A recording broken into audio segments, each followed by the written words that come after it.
Well, hi guys, it's Pastor Roland Moss, that old history guy, once again with another look at weird news and wacky history. Look behind the scenes of what's been happening through the years. Today's program is called Whatchamacallits, Thingamabobs, and Doohickeys.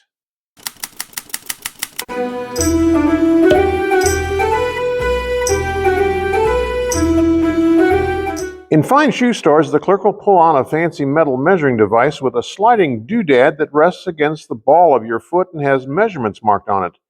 This is a Brannock device. Charles F. Brannock, born into the footwear business, operated the Park Brannock Shoe Store in Syracuse, New York in the early 1920s. He'd repeatedly seen just how much damage poorly fitted shoes do to the foot, so he decided to improve the industry's only tool, a modified yardstick called a Ritz stick. Designed more as an advertisement than a fitting device, it worked, sorta, but Brannock was still unhappy. Heading back to the drawing board, he produced the Brannock device, gaining U.S. patent number 1,682,366 in 1925. Not only did this measure the width and length of the person's foot, like the primitive Ritz stick did, but the side slide calculated the arch length, important for achieving a perfect fit.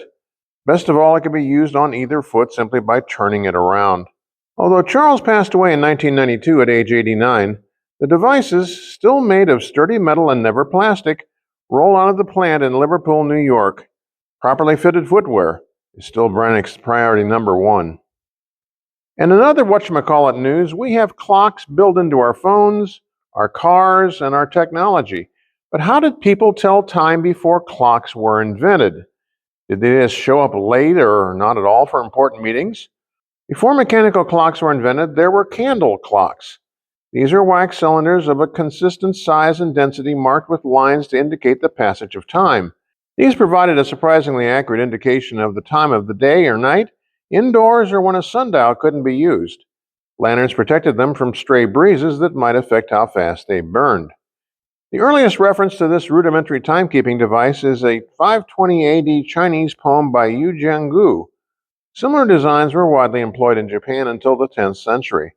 In Europe, candle clocks were used in churches, while ingenious Muslims affixed a dial mechanism to the clock for easy readability in 1206 AD. But what if you had an early morning meeting? Simple, just set the alarm. Take a nail, stick it through the clock at the time you need to get up. When the candle burned down that far, the nail would fall out and clatter to the floor, waking you.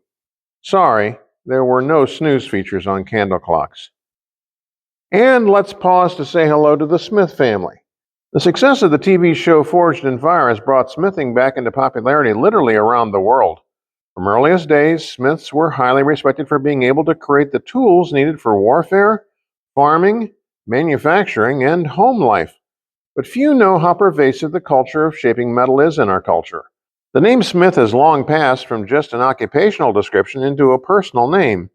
In Germany, it's Schmidt, while it's McGowan in Ireland, Kowalski in Poland, Ferrari in Italy, and Koval in the Ukraine. Smithing is a lot more than just blacksmithing. A blacksmith works iron, steel, and wrought iron into tools, hardware, utensils, and decorative and household goods. Brown smiths, also known as red or coppersmiths, use softer metals like brass and copper to produce housewares like pots, pans, jewelries, and home goods. White smiths finish and polish light metal products made of tin or silver.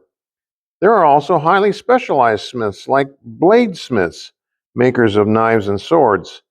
Gunsmiths, the most recent type of smithing, these artisans manufacture firearms. Locksmiths, builders and maintainers of all things that lock. And coinsmiths, now largely obsolete, they handcrafted currency out of gold, silver, and other precious metals. Making the tools of society. Long live the smithies. And finally, dooflinkies that have yet to catch on. Many inventions that sounded good on paper simply haven't worked out well in the real world.